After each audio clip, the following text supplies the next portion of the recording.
জয় জগন্নাথ বলে আজকের ভিডিওটা আমি স্টার্ট করলাম। কেননা জগন্নাথ প্রভু ছাড়া আজকের ভিডিওটা অবশ্যই বেমানান।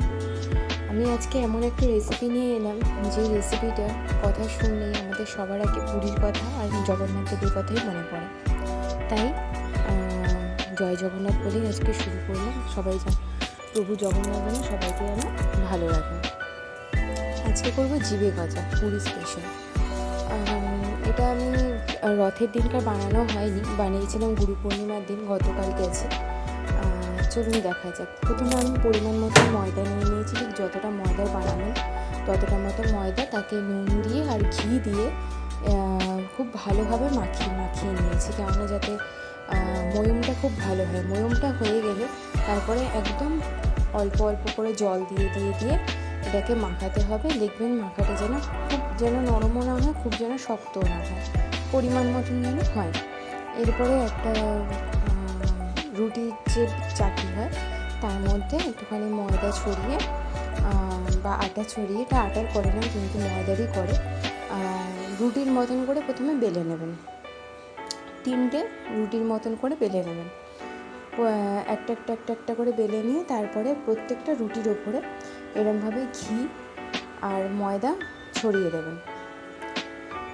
আমি এখানে একটা করে বেলে নিয়েছি। বেলে নিয়ে তারপরে প্রত্যেকটার ওপরে ওরমভাবে ঘি, একটুখানি পরিমাণ মতন ঘি আর একটুখানি ময়দার গুঁড়ো ছড়িয়ে নিয়েছি। নিয়ে এবার প্রত্যেকটাকে এরমভাবে ঘি আর ময়দা এরমভাবে ছড়িয়ে নিয়ে একটার ওপর একটা রুটিগুলোকে এরমভাবে দিয়ে নিয়েছি। রুটিগুলো একটুখানি খেয়াল করবেন, রুটিগুলো যেন একটুখানি মোটাভাবে বেলা হয়, যেন খুব পাতলা না হয়ে যায়।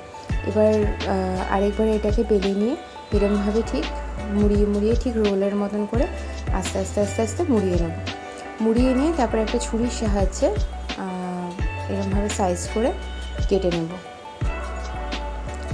কাটা হয়ে গেলে একটা পাত্রে এগুলোকে তুলে রেখে দেবো।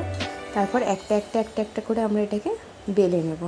ঠিক যেরকম গজা হয়, ঠিক যেরকম লম্বা হয় গজা, সেরকমই লম্বাভাবে করে নেব, বেলে নেব।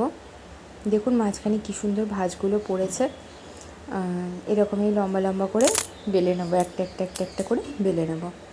বেলা হয়ে গেলে তারপরে কড়াইতে আমি ওইদিকে কিন্তু তেল গরম হতে বসিয়ে দিয়েছি। কড়াইতে তেল গরম হয়ে গেলে তারপরে এগুলোকে একটা করে বেলে নিয়ে একটা করে ভেজে নেব। আমি এখানে চিনির রসটা যে করেছিলাম তার ক্লিপটা তুলতে আমি ভুলে গেছি, তার জন্য আমাকে ক্ষমা করবেন। আমি একটা পাত্রের মধ্যে জল নিয়েছি, 1 কাপ মতন চিনি নিয়েছি আর 2 কাপ মতন জল নিয়েছি। জলটা ফুটে খুব ভালো ঘনভাবে যখন চিনির রসটা হয়ে যাবে তখন ওটাকে নাবিয়ে আমি ঠান্ডা হতে দিয়েছি। আর এরমভাবে একটা করে ভেজে নেবেন। একটু রং ধরা অবধি ওয়েট করতে হবে, যেন যেরকম গজার যেরকম কালারটা হয় সেরকম অবধি ওয়েট করতে হবে। এরমভাবে তারপর একটা পাত্রের ওপর রেখে তার ওপর দিয়ে চিনির রসটা ছড়িয়ে দিলেই কিন্তু পুরীর গজা রেডি। কেমন লাগলো বলবেন। আবার আসবো একটা নিউ রেসিপি নিয়ে। আজকে